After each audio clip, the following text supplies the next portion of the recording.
Subscribe to our YouTube channel and press the bell icon to get the latest updates.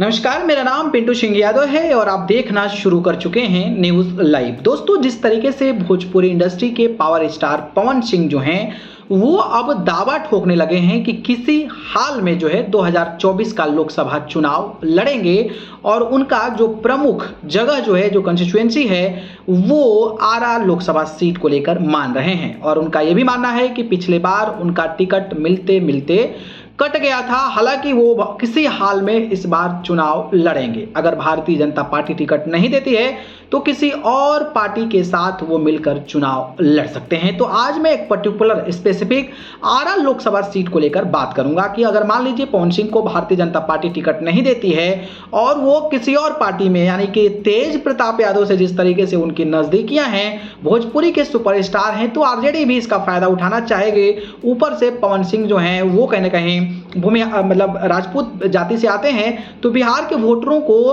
कहीं ना कहीं अपने तरफ आकर्षित करने के लिए आरजेडी का ये प्लान भी साबित हो सकता है। तो अगर मान के चलते हैं एक दफा कि अगर बीजेपी जो है वो पवन सिंह को टिकट नहीं देती है और आरजेडी उनको चुनावी मैदान में आरा लोकसभा सीट से उतार देती है, तो पवन सिंह जो है वो जीतने का कितना % चांस है, इसकी पूरी जानकारी आपको बताऊंगा।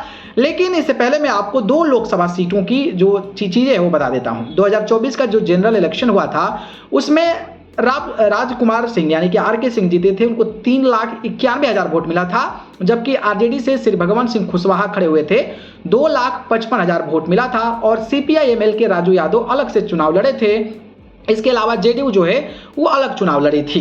तो यहां पर भारतीय जनता पार्टी जो है वो जीत गई थी। इसके अलावा अगर मैं बात करता हूं तो पिछले बार भारतीय जनता पार्टी के साथ नीतीश कुमार थे, तो 5,66,000 वोट जो है राजकुमार सिंह को मिला था। और सीपीआई-एमएल जिसमें कि आरजेडी का गठबंधन था और राजू यादव खड़े हुए थे, और उनको 4,19,000 वोट मिला था। तो 4,19,000 वोट मिला था, इसका मतलब कि 814 तकरीबन जो है 1.5 लाख के अंतर से राजकुमार सिंह यानी कि आर के सिंह चुनाव जीत गए थे। लेकिन अब सवाल यह है कि अगर आरजेडी से पवन सिंह को टिकट दिया जाता है तो कहीं ना कहीं जो कोर वोटर है, 1.5 लाख जो कम हो रहे हैं वोटर, वो वोट जो हैं वो कहीं ना कहीं सीपीआई-एमएल आरजेडी का जो है वो तो पवन सिंह को मिलेगा।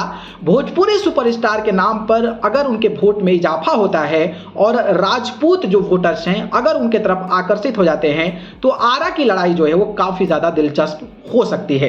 हालांकि मैं नहीं कह रहा हूं कि वहां पर पवन सिंह आरजेडी से जीत पाएंगे, लेकिन जिस तरीके का समीकरण है, जिस तरीके का वहां पर पूरा का पूरा समीकरण बनने वाला है, उससे ऐसा ही लगता है कि अगर पवन सिंह का सुपरस्टार वाला फैक्टर और राजपूत वोटरों को अपने तरफ आकर्षित करने के लिए अगर ये थोड़ा भी काम सक्सेस होता है, तो पवन सिंह जो है वहां आरजेडी से भी बाजी मार सकते हैं। बाकी आपको क्या लगता है कि अगर पवन सिंह बीजेपी टिकट नहीं देती है तो क्या आरजेडी से उतरना आरा लोकसभा सीट के लिए बेहतर होगा? इस पर अपनी राय कमेंट बॉक्स में बताइएगा। धन्यवाद।